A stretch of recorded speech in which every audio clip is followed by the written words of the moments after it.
were at a party with President Trump in Miami instead of accompanying Vice President Vance to Pakistan for negotiations. What party was I at? I was at a party? It's publicly reported, and there's photos there. But what party? No, but you're going to say that. I'm going to answer it. I'm going to answer that question, because that's an absurd statement. And I was not at a party. Where I was is next to the president.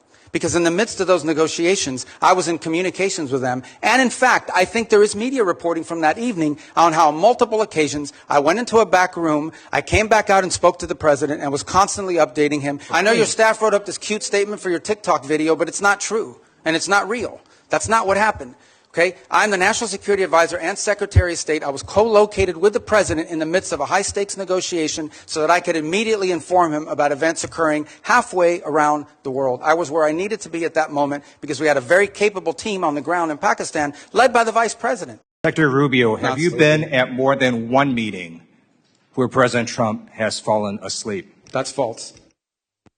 That's false. I've never seen him fall asleep. On the contrary, the guy doesn't sleep, which is a big problem because he calls me at 2 in the morning. He calls me at 5 in the morning. And, you know, I like to sleep a little bit, maybe not 12 hours, but at least 6. So he works. The other day he was at the Oval Office until 12:30 p.m. 12:30 a.m. I don't know what you're talking about. I'm going to show you in a moment a video that shows you just lied to Congress. Oh, okay.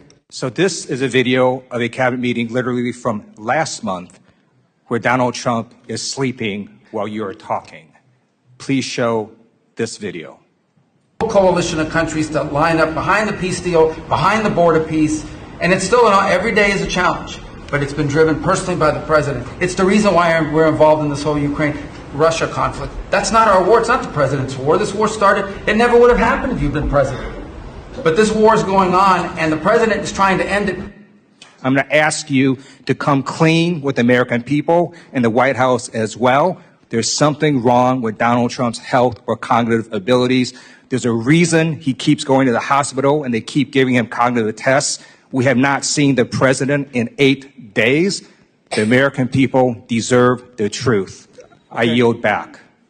I don't even know how to respond to that, other than to tell you that it's absurd and ridiculous. And I can't believe we're in a Foreign Affairs Committee meeting in front of the House at an important time in American foreign policy. Just keep lying, Secretary Rubio. Just keep lying. Supposedly someone who thinks he's a medical expert when he's not. The truth of the matter is we had a cognitively impaired president in office a few years ago. That's a cognitively impaired president. But I don't like to talk about that because it weakens America. This president we have, this is a guy that literally doesn't sleep. He works day and night, long hours, every single day. I don't know if you haven't seen him in 8 days. I saw him yesterday. I didn't see him today, but yesterday because I was in Congress the day before. I talked to him at all hours of the day and night. He works inhumane hours. Okay, I've been on foreign trips with the president that he doesn't sleep in the whole flight.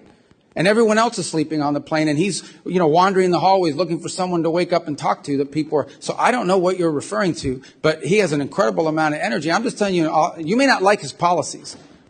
You may not like his policies, you may not like the decisions he's made, but I assure you, this is not a president that sleeps or is cognitively impaired in any way, shape, or form, and in fact is incredibly active, much more so in many cases than much younger people that are around him. Those are facts. I see it every day. You're not going to agree because you have another narrative that you want to push, but those are the facts. I just showed you 3 videos of him sleeping.